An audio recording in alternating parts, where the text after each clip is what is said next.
Assalomu alaykum hammaga akalar.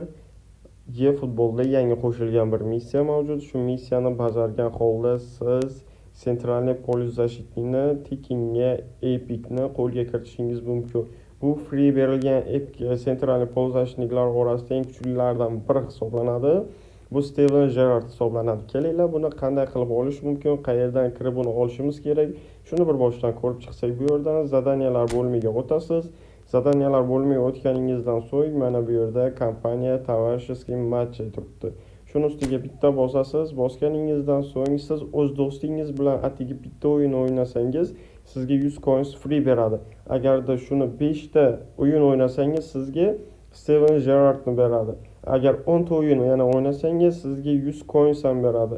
Bu Steven Gerrard statistikasi bomba, Centralni bemalol ushlaydi. Shu Centralniy Polus Защитникlar orasidagi eng kuchli free berilgan epic hisoblanadi. Shu videoda uni qanday qilib to'g'ri kuchaytirishni ham sizlarga ko'rsatib o'taman va uni kartasini kuchaytirishni yon tarafga chiqarib qo'yaman akalar. Shunaqa qilib sizlar bepulga 200 coins hamda Steven Gerrardni qo'lga kiritishingiz mumkin bo'ladi. Hammaga rahmat, charchamanglar, kanalga obuna bo'lib qo'yishni unutmanglar.